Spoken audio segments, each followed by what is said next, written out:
ভাইয়েরা আমার, শেষ করে দিচ্ছি আমার ভাইয়েরা। ওই বৃদ্ধ লোকটা লোকদেরকে বসায় ডাক দিয়ে বললেন, ও আমার বাবারা, শোনো শোনো, এই মেয়ের সাথে একটা জিন থাকতো। কি থাকতো? আরো জোরে বলেন। জিন থাকতো, ছেলে জিন থাকতো। এই জিন থাকতো মানে কোন যুবকের সঙ্গে যখন বিয়ে হয়ে যেত, ওই জিন তার পেটের ভিতরে ঢুকে যেত। চিৎকার মেরে বলা যায় না মারহাবা। বেশি কথা লম্বা নয়, আমার আগে যিনি আলোচনা করে গেলেন অত্যন্ত জ্ঞানগর্ভ, আপনাদের সামনে আলোচনা করলেন। ভাই বলেছেন এক এক ফুলের এক এক গন্ধ। কথা বলেন ঠিক কিনা? আমার ভাইয়েরা, এক এক ফুলের এক এক গন্ধ। এই সব গন্ধ মিলে যদি আপনারা আজকে বাড়িতে কিছু নিয়ে যেতে পারেন, তাহলে আপনি লাভবান। আর যদি কিছুই না নিয়ে যেতে পারেন, তাহলে আপনি আগেও যা ছিলেন এখনো তাই। কথা বলেন ঠিক কিনা? ভাইয়েরা আমার, স্বল্প কিছু কথা আপনাদের সামনে উপস্থাপন করব। হযরত লোকমান আলাইহিস সালামের নাম কি শুনেছেন আপনারা? শুনেছেন কি? আপনার পাশের বাড়ির লোকমান ভাই, দেখলি বাজারের চা বিক্রেতা। ভাইয়ের আমার, হযরত লোকমান আলাইহিস সালাম এত ভালো লোক, আল্লাহর প্রিয় একজন মাহবুব বান্দা। তিনি কোন নবী নন, রাসূল নন, কিন্তু রব্বুল আলামিন তার কার্যক্রম আল্লাহর কাছে এত পছন্দ হয়েছে। আল্লাহ সুবহানাহু ওয়া তাআলা ওই বান্দার কথাগুলো আল্লাহ তাআলা কোরআনে কারিমে কোট করেছেন। চিৎকার মেরে বলেন সুবহানাল্লাহ। ভাইরা আমার, হযরত লোকমান আলাইহিস সালাতু ওয়াস সালাম, সে ছিল বেটি মানুষ, কুৎসিত, কোন টাকা পয়সার মালিক ছিল না, কিন্তু আল্লাহর মাহবুব বান্দা হয়েছিলেন। একদিন এক কোটিপতি বাদশাহ তাকে দাওয়াত দিয়েছিল, লোকমান আমার বাড়িতে তোমার দাওয়াত, তুমি আমার বাড়িতে দুপুরবেলা দাওয়াত খাইতে আসবা।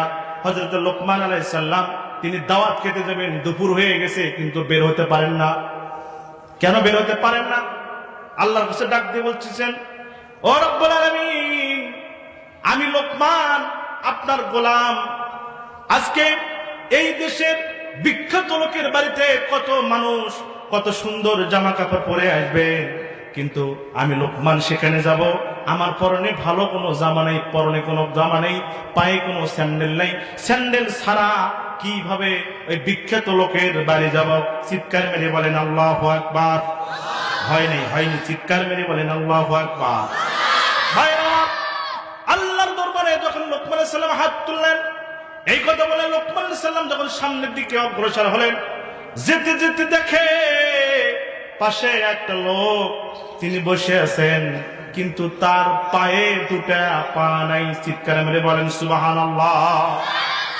ভাইরা আমার, হযরত লোকমান আলাইহিস সালাম ওই লোকের দিকে তাকাইলেন। তাকায় দেখার পরে ডাক দিয়ে বলেন, মাবুদ, ও আমার আল্লাহ, তোমার কাছে চেয়েছিলাম এক জোড়া স্যান্ডেল, আমি ভুল করেছি, বুঝতে পারিনি গো আল্লাহ। ও রব্বুল আলামিন, আমি তো তাকায় দেখলাম পাশে যে লোকটা বসে আছে তার তো পাও নাই, আমার তো পরন মানে পায়ে স্যান্ডেল নেই, তার তো পাই নেই। সুতরাং রব্বুল আলামিন, আমি যে অপবাদ, যে দুঃখ আমার মনের ভিতরে, ব্রেনটের ভিতরে নিয়ে তোমার দরবারে আমি আপত্তি জানিয়েছিলাম, আপনার কাছে ক্ষমা চাই। রব্বুল আলামিন, আমারে ক্ষমা করে দিও। আল্লাহ, আমার উপর নারাজ হইও না, মেহেরবানি করে আমি লোকমানকে তোমার দরবারে কবুল করে নিও। চিৎকার মেরে বলেন সুবহানাল্লাহ। ভাইরা আমার, হযরত লোকমান আলাইহিস সালামের সন্তান ছিল না? আর জোরে বলেন, ছিল না? সন্তান ছিল। আমাদেরও সন্তান আছে। সন্তানগুলো হঠাৎ করে বায়না ধরে, আমার আব্বা যান অমুকের বাড়িতে যাব, 200 টাকা দেন, আছে না নাই? আর জোরে বলা লাগবে, আছে না নাই? আপনি যদি বলেন বাবা টাকা নাই, টাকা নাই, অমুকের ছেলের পরনে দেখো এইটা সেইটা, কত কি, তোমার কাছে 200 টাকা চাইলাম আর তুমি আমারে দিলে না, আছে না নাই? আর জোরে বলা লাগবে, আছে না নাই? হযরত লোকমান আলাইহিস সালামের সন্তান ছিল। একদিন হযরত লোকমান আলাইহিস সালামের সন্তানেরা ডাক দিয়ে বলতেছে, আমার আব্বা জান, আপনি তো দুনিয়া থেকে চলে যাবেন, কিন্তু আপনি যে দুনিয়া থেকে চলে যাবেন, আমার ভাইদের তো অনেক কিছু দিলেন, কিন্তু আমারে তো কিছু দিলে না। আমার সম্পদ নাই, আমার কিছু নাই, আমারে অন্তত মৃত্যুর আগে কিছু আমারে দিয়ে যাও। চিৎকার মেরে বলা যায় না সুবহানাল্লাহ। হযরত লোকমান আলাইহিস সালাম বললেন, বাবা রে, হ্যাঁ তোকে আমি কিছু দিতে পারিনি, তবে একটা কথা তোরে আমি বলে যাই, অমুক দেশে আমার কিছু পাওনা টাকা আছে, ওই টাকা যদি তুই উদ্ধার করতে পারিস রে বাজান, তাহলে ওই সম্পদের মালিক তুই হয়ে যাবি। ওই টাকা ওই লোকের কাছে যত টাকা আছে সমস্ত টাকার মালিক তুই হয়ে যাবি। যত টাকার মালিক হয়ে যাবি, ওই টাকা হলে তোর বাকি জিন্দেগি চলে যাবে। চিৎকার মেরে বলে যায় না সুবহানাল্লাহ। ভাইরা আমার, আল্লাহ তাআলা কোরআনে কারীমের ভিতরে বলছেন, আল্লাহ বলেন, ওয়ালাকাদ আতাইনা লুকমানাল হিকমাতা আনিশকুর লিল্লাহ ওয়া মান ইয়াশকুর ফাইন্নামা ইয়াশকুরু লিনাফসিহি ওয়া মান কাফারা ফাইন্নাল্লাহ গনিয়্যুন হামিদ। হয়নি, চিৎকার মেরে বলেন আল্লাহু আকবার। জবান দিয়েছে কে? আরো বলেন। আমার ভাইয়েরা, এই জবান যদি আল্লাহর জন্য যদি আপনি না খোলেন, আর বাতিলের যদি আল্লাহু আকবার তাকবীর না শোনেন, তাহলে বাতিলের আমাদের মাথার উপর চাপিয়ে বসবে। কথা বলেন ঠিক কিনা? সুতরাং সে তাকবীরের জন্য, বীর সিপাহী সালাতের তাকবীরের জন্য বাতিলেরা থরথর করে কেঁপেছে।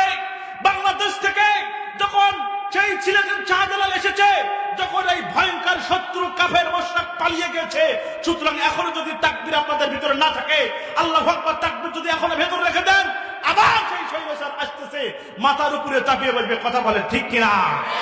তাকবীর আসতে না জোরে, জোরে না আসতে? লিল্লাহ তাকবীর। আমার ভাইয়েরা, আল্লাহ তাআলা বললেন, আমি অবশ্যই লোকমানকে জ্ঞান দান করেছিলাম এবং বলেছিলাম আল্লাহর প্রতি কৃতজ্ঞতা প্রকাশ করো।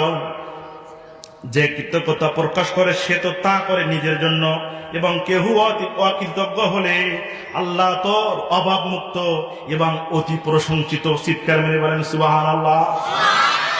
আল্লাহর আপনি যদি প্রশংসা করেন তাহলে তো আপনারই লাভ, আল্লাহ যদি প্রশংসা না করেন তাহলে আপনারই লস। কথা বলেন ঠিক কিনা? আল্লাহ কোনো সমস্যা আছে? আল্লাহ কি আপনার কাছ থেকে কিছু জ্ঞান নিয়ে জান্নাতে যাবে? সে অভাব কি আল্লাহর আছে? ভাইয়ের আমার, হযরত লুকমান